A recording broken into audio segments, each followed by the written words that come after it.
সকাল সকাল চা রুটি খেয়ে রান্নার তোড়জোড় শুরু। তো এখানে আমি ভাত বসিয়ে দিয়েছি আর বাজার থেকে কিছু সবজি নিয়ে এসছে, টাটকা টাটকা সবজি, সেগুলোকে কেটে নিয়েছি। এখানে গাটি কচু, আলু, টমেটো, পেঁয়াজ আর ধনেপাতা কুচি রয়েছে, যেটা আমি মাছের ঝোলে দেবো। বাজার থেকে আজকে নিয়ে এসছে বাটা মাছ, সেগুলোকে আমি ধুয়ে পরিষ্কার করে নিয়েছি। একদম লাইন করে রেখেছি মাছগুলোকে, ছোট থেকে বড়। তো এখানে তেল বসিয়ে দিলাম আর মাছটা ভাজার জন্য আমি 1 চামচ মতো লবণ, 1 চামচ মতো হলুদ দিয়ে মাছটাকে মেখে রাখলাম।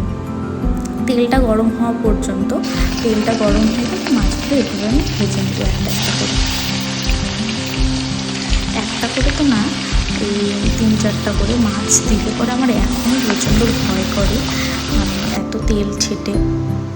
তারপর মাছগুলোকে ভেজে আমি তুলে নেব। প্রত্যেকটা বাড়িতে সকালবেলা এত পরিমাণে কাজ থাকে যেন একটা ঝড়ের সমান। রোজ এত কাজ, সকালবেলা সবার কাজের তাড়া থাকে।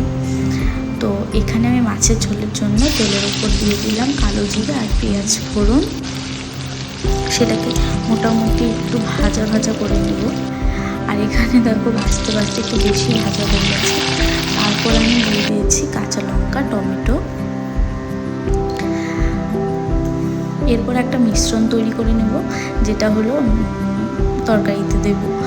নর্মালি আমার বাপের বাড়িতে এইভাবে রান্না করা হয় না, মানে কাঁচা জিরে বাটা, সেটা তোমাদের সাথে অন্য একদিন শেয়ার করব। তো আজকে দিয়ে দিচ্ছি 1 চামচ জিরে, 1 চামচ লঙ্কা গুঁড়ো, কিছুটা লবণ স্বাদ অনুযায়ী আর 1 চামচ হলুদের গুঁড়ো। তারপর সবজিগুলো সব দিয়ে দিয়েছি ফোড়নের উপর। এটাকে মোটামুটি কিছুক্ষণ ভেজে নিয়ে তারপর আমি যে মিশ্রণটা তৈরি করেছি সেটাও দিয়ে দেবো। তারপর এটাকে কষতে থাকবো যতক্ষণ না পর্যন্ত তেল ছেড়ে যায় আর সবজিটাও কিছুটা নরম হয়ে আসে। মোটামুটি একটু ধরে গিয়েছে আর এই তো সবজিটাও গলে গিয়েছে। তার জন্য এখন দিয়ে দেবো জল পরিমাণ মতো। আমি বেশি ঝোল দিয়ে রান্না করেছি কারণ প্রচণ্ড গরম, তাই তোমরা চাইলে একটু কম জলেও রান্না করতে পারো।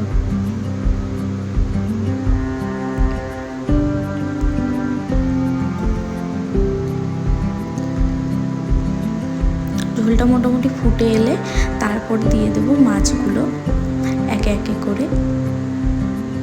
কিছুটা সময় আগে মাছগুলো দিলে তাহলে মাছগুলো ভালো করে সেদ্ধ হয় এবং খেতেও অনেকটা টেস্ট হয় আর কি। মোটামুটি আমার মাছের ঝোল রেডি।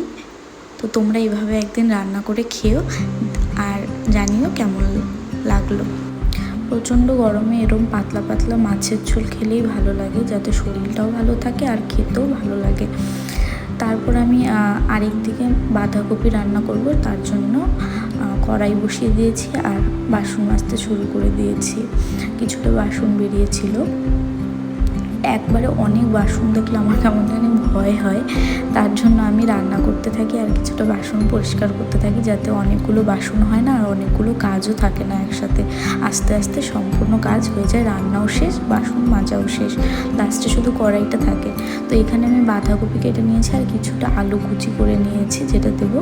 তেলের উপর আমি জিরে আর কাঁচা লঙ্কা আর আদা ফোড়ন দিয়ে দিয়েছি আর দিয়ে দিয়েছি ওই ছোট ছোট করে রাখা আলুগুলো। এটাকে মোটামুটি ভেজে ফেলবো। ভেজে নিয়ে যতক্ষণ না পর্যন্ত একটু ভাজা ভাজা হয় ততক্ষণ ভেজে তারপর আমি বাঁধাকপিটা দেব। আর এখনকার দিনের বাঁধাকপিগুলো যেন কেমন, আমি তো বুঝতেই পারিনি কেমন হবে। বলছিল যে পাহাড়ের থেকে এসেছে। তো তারপর আমি বাঁধাকপিটা রান্না করতে গিয়ে দেখি যে এটা ঠিক মতো সেদ্ধই হচ্ছে না। তারপর আমি এটাকে ভাপিয়ে রান্না করলাম। তো এখানে আমি 1 চামচ মতো হলুদ, 1 চামচ মতো জিরে গুঁড়ো আর লবণ দিয়ে দিয়েছি পরিমাণ মতো। মোটামুটি ভেজে জল ছাড়া পর্যন্ত এটাকে ভাজতে থাকবো। এখানে ভাজা হয়ে গেছে। কিছুটা চিনি দিয়ে বাঁধাকপিটা নামিয়ে ফেলবো। সিজনের সময় যেসব সবজিগুলো হয় সেগুলো খেতে ভালো লাগে, আর অফ সিজনেও খেলে পরে অন্যরকমই লাগে, মানে অনেক দিন পরে যেহেতু খাওয়া হয়। মোটামুটি অনেক দিন ধরেই আমার বাঁধাকপি খাওয়া খাওয়া হয় না। শীতের সময় আমরা বাঁধাকপি বেশি খাই, কিন্তু ও আমার বর আর কি দেখে নিয়ে এসছে বাজার থেকে। তারপর আমি মোটামুটি রান্নাঘরটা পরিষ্কার করে নিচ্ছি রান্নাবান্না শেষ করে। যারা আর কি হাউসওয়াইফ তাদের রান্নাঘরের কাজগুলো শেষ হয়ে গেলে, মানে রান্নাবান্না শেষ হওয়ার পর যে সমস্ত কাজ থাকে সবগুলো শেষ হয়ে গেলে মনে হয় যেন একটা পাহাড় শেষ হলো, প্রচণ্ড শান্তি লাগে। আর যেখানে রান্না করা হয় আর কি, আর যেখানে বসে খাওয়া হয় সেই জায়গাটা যদি একটু পরিষ্কার পরিচ্ছন্ন না থাকে তাহলে কেন জানি ভালো লাগে না, আর মনটাও যেন কেমন অস্থির লাগে। যেখানে বসে খাওয়া দাওয়া করবে সেখানে পরিপাটি থাকলে খাওয়ার স্বাদটাও যেন পাল্টে যায়।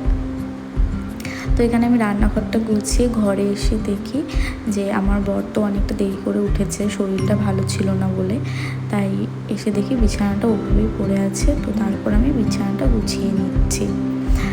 আর আরেকদিকে ঘরটার মধ্যে বিছানাটা যদি একটু সুন্দর পরিপাটি করে থাকে তাহলে যেন ঘরটার সৌন্দর্য একটু বেশি বৃদ্ধি পায়। তো এখানে আমি বিছানা চাদরটা চেঞ্জ করবো না, কারণ কালই চেঞ্জ করেছিলাম। তো এখানে আমি কাঁথাগুলো আর বালিশগুলো ঠিকঠাক করে গুছিয়ে নিচ্ছি। ঘরের মধ্যে বসে থাকার জন্য এই একটা জায়গা যেটা একদম মনের শান্তির। এই বাড়ির মধ্যে প্রত্যেকটা ঘরের আর কি নিজে যেই ঘরে থাকা হয় সেই ঘরের থেকে আপন আর ঘরের কোনো কোনাই মনে হয় না। বিয়ে হয়ে আসার পর থেকে আমি যেহেতু এই ঘরেই ঘুমাই, তো আমার এই ঘর ছাড়া বাড়িতে আর যতগুলো রুম আছে কোনো ঘরেই আমার ঘুম হয় না সেভাবে। এমনকি বাড়িতে গেলেও এখন ঠিকঠাকভাবে ঘুমোতে চায় না, মনে হয় যেন অনেক দিন পরে এলাম দেখে। তবুও নিজের বাড়ি বাপের বাড়িতে গেলে পরে একটা অন্যরকম শান্তি।